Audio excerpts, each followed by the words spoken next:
Ladies and gentlemen, we live in a world that glorifies constant accessibility.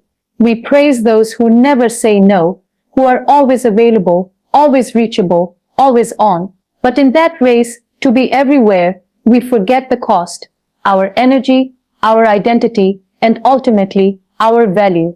Today I want to talk about a truth that is uncomfortable but deeply transformative. Too much availability kills your value. Not because availability is wrong, but because unfiltered, constant availability depletes your energy, distracts your purpose, and diminishes your worth in the eyes of others, and even yourself. And who better to learn this from than Muniba Mazari, a woman whose life speaks louder than any lecture. Paralyzed in a car accident at 21, she was told what she couldn't do, but instead of fading away, she focused. She became selective with her time, intentional with her energy, and deliberate with her voice. Muniba didn't let her accessibility define her, she let her authentic presence shape her influence. Her life teaches us that true impact doesn't come from being everywhere, it comes from being rooted in purpose. You teach others how to value you by the way you value yourself. There is a quote that says, "People learn how to treat you based on what you accept from yourself," and how true that is. One of the most vital lessons I've learned from the incredible journey of Muniba Mazari is this: your self-worth is not taught by your words, it is taught by your choices. By how you treat yourself, by how you show up, not just for others, but for yourself. We live in a world that romanticizes self-sacrifice. We glorify overextension. We call it loyalty when we burn ourselves out to keep others warm. We wear exhaustion like a badge of honor and over-availability like a mark of kindness. But here's the truth. If you do not place a high value on yourself, the world will never bother to do it for you. Muniba Mazari's life is a testimony to this. She faced unimaginable physical and emotional trauma. She could have disappeared into despair. She could have made herself small. She could have believed the voices that told her she had no worth after her accident. But she chose to redefine her value, not based on what happened to her, but based on who she chose to become. She taught the world how to treat her by first treating herself with dignity, with love, and with deep respect. And this is where your story intersects with hers, because you too have a choice. If you are always available to everyone, always saying yes, always showing up, even when your cup is empty, ask yourself, what are you teaching the world about your worth? If you don't take your time, your energy, your emotional peace seriously, why should anyone else? Let me say this clearly. Your constant availability is not proof of your value. It is a quiet surrender of it. Think about it. Diamonds are precious because they are rare. Time is precious because it is limited. Anything that is abundant and easy to access often becomes overlooked. The more you stretch yourself thin to please everyone, the less they notice your presence, and the more they take it for granted. You must set the standard. You must become the example. If you respond to every call, every text, every demand immediately, even at the cost of your peace, your priorities, your purpose, you are signaling that your time and well-being are secondary. And slowly but surely, others will start treating you that way too. But when you begin to say, I matter too, when you choose to rest, to grow, to protect your inner peace, to honor your time, people will learn, they will adapt. Because self-respect is contagious. It spreads quietly, but powerfully. Muniba did not need to shout her worth, she simply lived it. She did not apologize for choosing her healing, her purpose, her boundaries, and in doing so, she became a voice, not just for women in Pakistan or people with disabilities, but for every soul who needed to be reminded, you are not less just because others cannot see your value yet. Let's be clear, valuing yourself doesn't mean becoming arrogant or detached. It doesn't mean isolating yourself or ignoring the needs of others. It means learning to say, I am important too. It means realizing that self-love is not selfish, it is foundational. The people in your life will either rise to meet your standards, or they will walk away, and both outcomes are blessings. Because you are not here to be accessible, you are here to be impactful, and impact comes not from being everywhere, but from being fully present where it matters. So today, take a moment and reflect. Are you teaching others to value you, or are you teaching them that you don't value yourself? Are you constantly giving, without refilling? Are you showing up for others in a way you don't show up for yourself? Start by speaking kindly to yourself, by saying no, without guilt, by showing the world that your time, your energy, your dreams, they matter. Because when you value yourself, the world has no choice but to follow your lead. Scarcity creates respect, not arrogance. We live in a society that confuses availability with value, presence with purpose, and attention with affection. We are conditioned to believe that the more we offer ourselves to others, our time, our energy, our emotional labor, the more we will be loved and respected. But here is a truth that can change your life. People do not respect what is always available. They respect what is intentional, what is rare, what comes with purpose. Scarcity is not arrogance. Scarcity is clarity. Scarcity says, I know who I am, I know where I am going, and not everything deserves my energy. Muniba Mazari embodies this with remarkable grace. She does not seek to be everywhere or to be liked by everyone. She does not flood social media with empty words or overexpose her presence for validation. Instead, she speaks when it matters. She shows up with purpose. She shares only what is authentic, what is necessary, what can truly help. And because of that restraint, her words echo deeper. Her silence becomes as powerful as her voice. You see, when you are always accessible, people stop listening. When you always say yes, people stop appreciating the value of your presence. But when you begin to withhold yourself, not out of pride, but out of purpose, something magical happens. People start to listen more carefully. They begin to treat your time, your words, your presence with reverence. Just think of it. We don't admire the sun because it shines all day. We admire it most during the sunrise and the sunset, when it appears with beauty, purpose, and intention. That is the power of scarcity.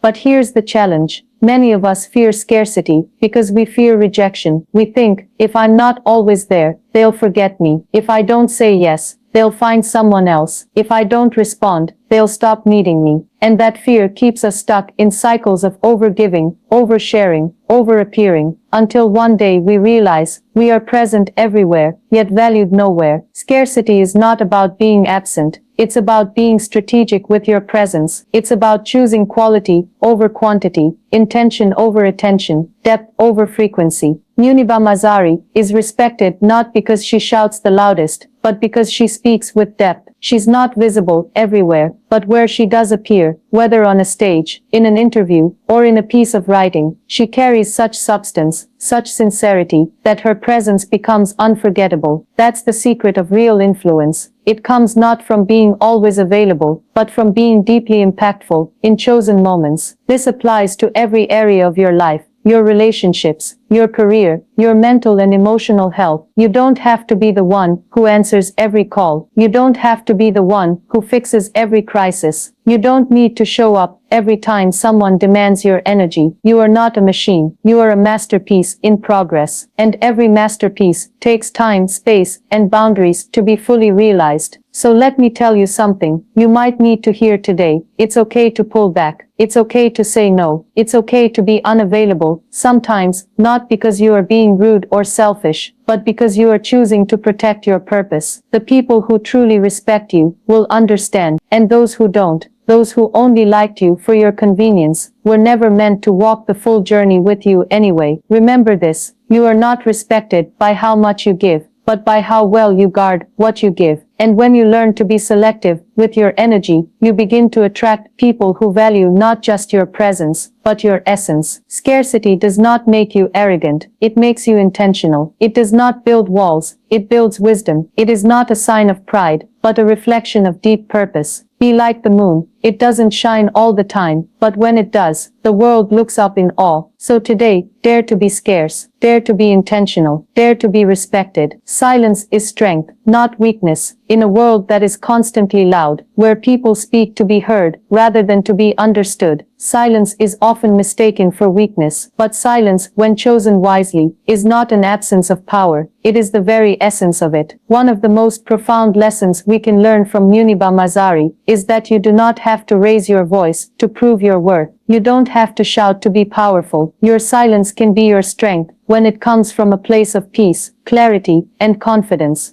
When Muniba sat on that hospital bed, with broken bones and a broken spirit, there was a deafening silence around her. The world had turned away, dreams had crumbled, her body had changed, but in that silence, something else was born: resilience. Not through noise, not through anger, not through desperation, but through reflection and inner power. Sometimes, silence is not what the world does to us, it's what we choose for ourselves, so we can hear our own voice again. You see, people often rush to speak when they feel insecure. They defend, they justify, they explain. But strength comes from knowing. You don't need to explain your worth to anyone. You don't need to respond to every insult. You don't need to attend every argument you're invited to. You don't need to post every achievement or broadcast every thought. Sometimes, the most powerful thing you can say is nothing at all, because silence is not the absence of communication. It is a different kind of conversation. One that says, I know who I am, I know what I bring to the table, and I don't need to prove it to you. Look at nature. The most profound changes happen in silence. Seeds sprout in silence. The sun rises without sound. Healing, growth, transformation, all begin in silence. And the same is true for your inner life.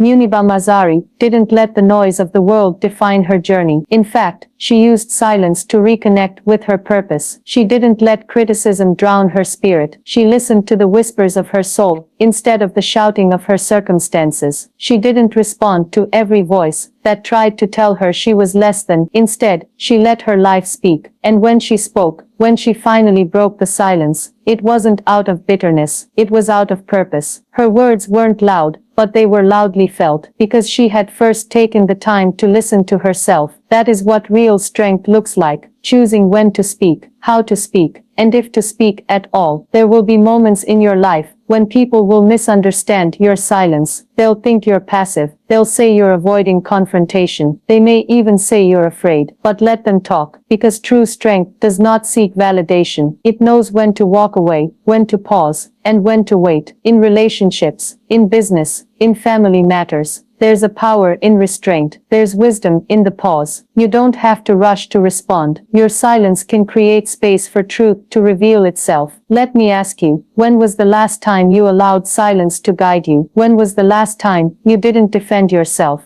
Not because you had nothing to say, but because you had nothing to prove. Sometimes, choosing silence is not about surrendering. It's about rising above the chaos, the drama, the noise. It's about standing so firmly in your identity that you don't feel the need to explain your value. Muniba Mazari didn't need to respond to every opinion. She didn't need to scream about her survival. She lived her truth, and that was enough. So, the next time the world tries to draw you into its noise, remember this: you can be silent and still be heard. You can be still and still be strong. You can be quiet and still make the loudest impact. Choose your words with care, your moments with purpose, and your silences with confidence, because sometimes the most powerful revolution begins not in your voice, but in your stillness. Boundaries are not barriers, they are bridges to self-worth. There is a misconception in our world today, especially among those who are empathetic, giving, and emotionally sensitive, that setting boundaries is a selfish act, that saying no makes you cold, that protecting your peace means pushing others away. But let's be very clear, boundaries are not barriers, they are bridges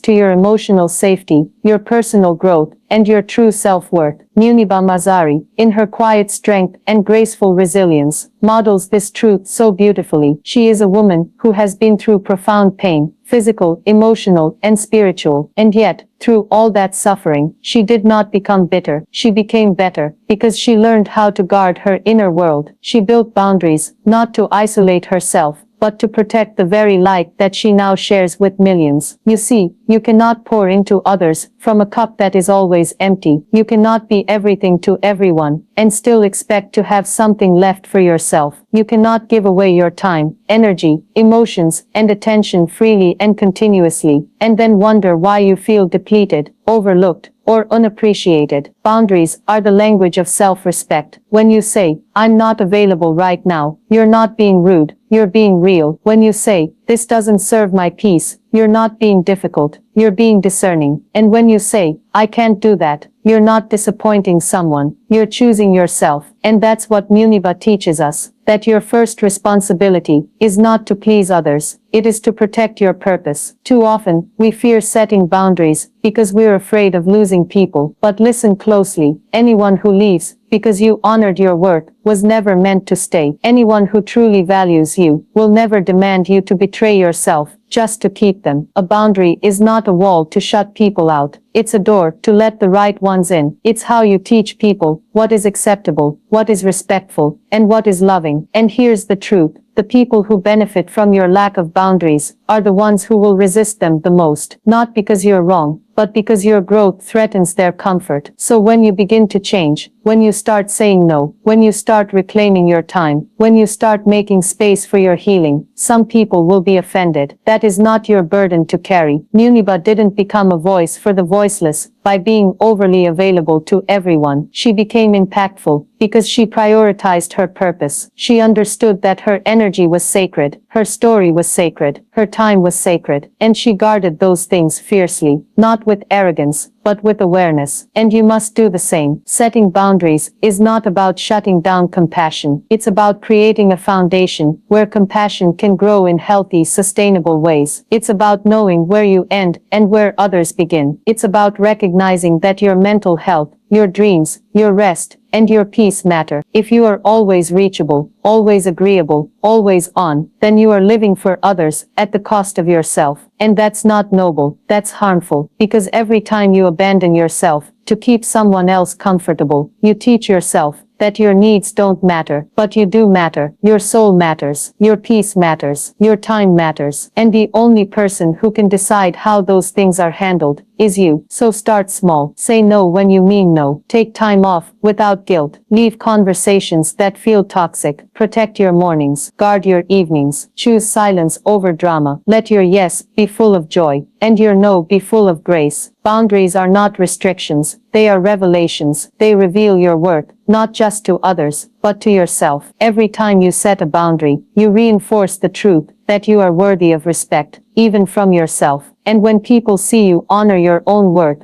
they learn to honor it too. So be like Muniba. Be gracious, but grounded. Be kind, but clear. Be open, but guarded. Because your life is not a public park. It's a sacred space. And only those who honor your boundaries deserve access to your presence. Purpose demands focus, not distraction. In today's world, distraction is dressed up as opportunity. We're constantly pulled in different directions, constantly told to chase more, do more, be more. But what we are not told, what is seldom spoken of, is the power of focus. And not just any focus, but the kind of deep, soul-aligned focus that is required when you are truly living in your purpose. Your purpose is sacred. It is not entertainment. It is not for show. It is not a trend you follow when it's convenient. Purpose is the quiet calling that speaks even when the world goes silent. It is the whisper that tells you, this is what you were born to do. And when you finally hear it, really hear it, you must give it your full attention. You cannot fulfill your purpose while being consumed by distraction. This is something Muniba Mazari embodies so powerfully. After the accident that changed her life, left her paralyzed, left her broken, she had every reason to give in to despair. She could have chosen to scroll through life passively, letting distraction drown her pain. But she didn't. She turned inward. She listened to that quiet whisper inside of her that said, you still have something to give. And in that silence, with the world's noise temporarily muted, she found her focus. She began to paint. She began to speak. She began to write. She began to live, not distracted by what she had lost, but focused on what she could still become. Focus is not easy. In fact, it will demand that you disconnect from many things that seem urgent, but are not important. It will require that you say no to noise. It will ask you to stop pleasing everyone around you. It will call you away from comparison, from competition, from constant validation seeking. You see, distraction is a thief. It doesn't steal your potential overnight. It steals it quietly, one notification at a time, one unnecessary commitment at a time, one yes when you meant no, one scroll through social media instead of one step toward your dream. And before you know it, days become weeks, weeks become years, and your purpose is still waiting for your attention. Purpose cannot thrive where there is divided attention. If you are serious about living a life that matters, you must protect your focus with everything you have. This means you may disappoint some people. It means you may miss out on things that look shiny, but lack substance. It means you may have to walk away from circles that thrive on drama instead of direction. But that is the price of purpose, and it's worth every bit of it. Muniba did not become a global voice of hope by trying to do everything. She became who she is by focusing on what mattered most. She poured her energy into art, into advocacy, into storytelling. She didn't waste time proving herself to people who didn't see her worth. She channeled her energy into platforms where her message could heal, where her story could transform, where her pain could serve a purpose. That's what you must do too. You must stop entertaining every invitation that comes your way. You must be intentional with your time. Purpose doesn't demand perfection. It demands presence. And you can't be fully present if you're constantly distracted by things that don't feed your vision. Ask yourself, what am I giving my energy to that is draining me? What am I tolerating that is distracting me from my calling? What commitments have I made that are not aligned with my purpose? It's okay to pause. It's okay to reevaluate. It's okay to start again with greater clarity, because clarity fuels focus, and focus activates purpose. Your life is too precious to be wasted on things that don't matter. You were not created to be scattered. You were created to be centered, rooted in your values, grounded in your calling, anchored in your purpose. So today, choose to focus. Turn down the volume of the world so you can turn up the voice of your purpose. Unfollow the noise. Unplug from pressure. Unlearn the lie that busy equals valuable. And remember that what you focus on, you fuel. Fuel your purpose. Starve your distractions. And like Muniba Mazari, let your life be a testimony that even in a world of noise, a single focused voice can create an unshakable echo. Presence is a gift, not a guarantee. We live our lives as though we are promised forever. We speak to people, assuming they will always be there. We postpone love, delay apologies, withhold appreciation, all because we believe we have time. But the truth is this: presence is not a guarantee. It is a gift, a fragile, fleeting, priceless gift. This is something Muniba Mazari understood not just through theory, but through lived experience. Life changed for her in one moment. A single decision, a single car crash, and suddenly, the presence she once took for granted, her ability to walk, to move freely, even to dream the way she used to, was interrupted. But instead of drowning in what was lost, she discovered what still remained. And more importantly, she began to cherish it. She began to honor presence, not as something ordinary, but as something extraordinary. Too often, we don't value what we have until it's threatened. We don't realize the miracle of a simple breath, the gift of a sunrise, the power of a shared smile, until life reminds us of how fragile everything really is. Let me ask you, when was the last time you paused and really appreciated your life as it is right now? Not your life as you want it to be, or as you wish it had been, but as it is, in this very moment. Because the truth is, so many of us are present in body, but absent in soul. We go through our routines mechanically. We smile out of politeness. We speak out of habit. We scroll through life instead of living it. And in doing so, we miss the beauty of the now. Presence is not about being in a place. It's about being in a moment. When Muniba speaks, she doesn't just share words. She shares presence. Her story, her wisdom, her energy, they all carry the weight of someone who has learned to be fully here. Not because life has been easy, but because life has been uncertain. She knows what it means to wake up and not know what tomorrow will bring. And that's exactly why she lives today, with such depth, such gratitude, such focus. You see, when you understand that presence is a gift, you start living differently. You start putting your phone down and looking into people's eyes when they talk to you. You start saying, I love you a little more often. You forgive faster. You listen deeper. You become a student of life, because you realize how short this class really is. Presence teaches you that time is your most valuable currency, and unlike money, once it's spent, you can never earn it back. It teaches you that people are not permanent. permanent, that relationships require tending, that dreams don't wait forever, that healing happens only when you show up for yourself, consistently, honestly, intentionally. One of the most powerful lessons Muniba imparts is this: don't wait for tragedy to teach you how to treasure your life. Don't wait for loss to remind you of what you have. Don't wait until the doctor says it's serious, until the opportunity is gone, until the loved one has passed, to realize how much you missed while you were too busy. Be present, now, here, today. If you're with your family, be with them. If you're chasing your dream, run with both feet. If you're sitting with a friend, listen like their words are sacred. And if you're by yourself, breathe and be still, because your own presence matters just as much as anyone else's. Presence is how we honor the divine gift of life. It's how we tell the universe,